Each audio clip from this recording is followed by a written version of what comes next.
your purpose of visiting West Karbi Anglong. How do you feel the climate and the weather and along with the people?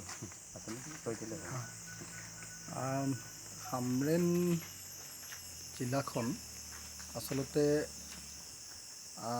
মই ভাবোঁ যে গোটেই অসমৰ জৈৱ বৈচিত্ৰ্যৰ এটা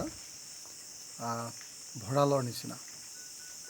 বিশেষকৈ ইয়াত ফৰেষ্ট ডিপাৰ্টমেণ্টে যি ধৰণৰ নতুন নতুন forest resources, medicine plant, orchid আৰু অন্যান্য ধৰণৰ বিভিন্ন জৈৱ বৈচিত্ৰ্য ইয়াতে নতুন নতুন ধৰণে উদ্ভাৱন কৰি আছে। এইটো কেৱল অসম বা ভাৰতবৰ্ষৰ কাৰণে নহয়, গোটেই পৃথিৱীৰ কাৰণে নতুন কথা তেওঁলোকে কৈ আছে। বিশেষকৈ পূৰ্বৰ ইয়াৰ DFO যতীন্দ্ৰনাথ শৰ্মা ডাঙৰীয়া, তেখেতে ইয়াত কেইবাটাও নতুন প্লান পৃথিৱীৰ কাৰণে, গোটেই বিশ্বৰ কাৰণে নতুনকৈ তেখেতে ইয়াতে উলিয়াই দেখুৱাইছে। ইয়াৰ পৰা হামৰেনৰ পৰা উলিয়াই দেখুৱাইছে, ইয়াৰ জংঘলৰ পৰা উলিয়াই দেখুৱাইছে। আৰু সেইকাৰণে আজি ভোগেশ্বৰ তেৰণ কয়দেউ তেখেতৰ তত্ত্বাৱধানত আমি ইয়াত চাবলৈ আহিলোঁ যে কি নতুন প্লান আচলতে কাৰ্বি আংলং জিলাৰ পৰা, হামৰেনৰ পৰা কি নতুন প্লান গোটেই পৃথিৱীৰ কাৰণে এতিয়া আগবঢ়াই দিয়া হৈছে। ইয়াতে কেইবাটাও নতুন প্লান্ট তেনেকুৱা দেখিবলৈ পালোঁ, যিবিলাক প্লান্ট মই গোটেই জীৱন জৈৱ বৈচিত্ৰ্যৰ কাম কৰিছোঁ। আপোনালোকে সকলোৱে জানে অৰ্কিড পাৰ্ক আছে আমাৰ তাত, অসমৰ সকলোবিলাক জৈৱ বৈচিত্ৰ্য আমি সংৰক্ষণ কৰোঁ। কিন্তু ইয়াত যিবিলাক প্লান্ট আছে সেইবিলাক প্লান্ট আৰু ক'তো নাই, কেতিয়াও পোৱা নাছিলোঁ। যিবিলাক বস্তু গোটেই পৃথিৱীৰ কাৰণে নতুন, একোটা ডিস্কভাৰ, একোটা আৱিষ্কাৰ। আৰু সেইকাৰণে আজি হামৰেনত এই বস্তুখিনি চাবলৈ আহিলোঁ, চাই বৰ সুখী হৈছোঁ। ভোগেশ্বৰ তেৰণ কয়দেউৰ তত্ত্বাৱধানত সেই বস্তুখিনি চালোঁ।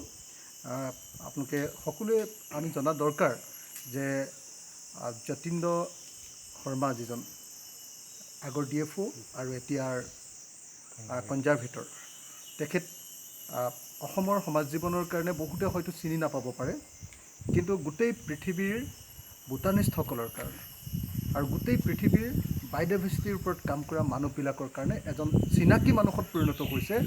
আৰু ইতিমধ্যে তেখেতে খুব ইম্পৰ্টেণ্ট কিছুমান কিতাপ লিখি উলিয়াইছে, বিশেষকৈ medicinal plants and mushroom in India.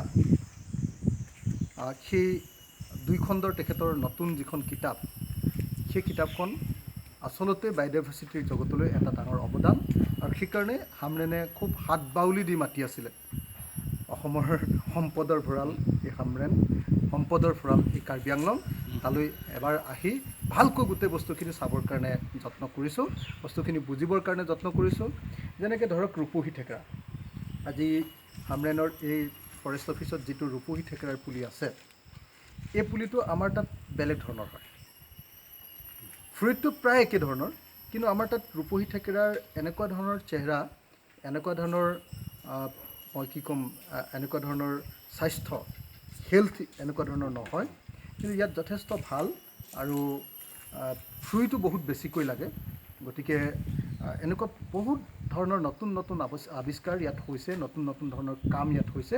সেই আটাইবিলাক চাবৰ কাৰণে আহিলোঁ। মই ফৰেষ্ট ডিপাৰ্টমেণ্টক ধন্যবাদ জনাইছোঁ, যতীন্দ্ৰনাথ শৰ্মাক ধন্যবাদ জনাইছোঁ, ভোগেশ্বৰ তেৰণ কয়দেউ আৰু ফৰেষ্ট ডিপাৰ্টমেণ্টৰ যিসকল বিষয়া কৰ্মচাৰীয়ে আমাক এই গোটেই অভিযানটোত বস্তুখিনি দেখুৱাত, চিনাকি কৰি দিয়াত সহায় কৰিলে, মই তেখেতসকলক ধন্যবাদ জ্ঞাপন কৰিছোঁ।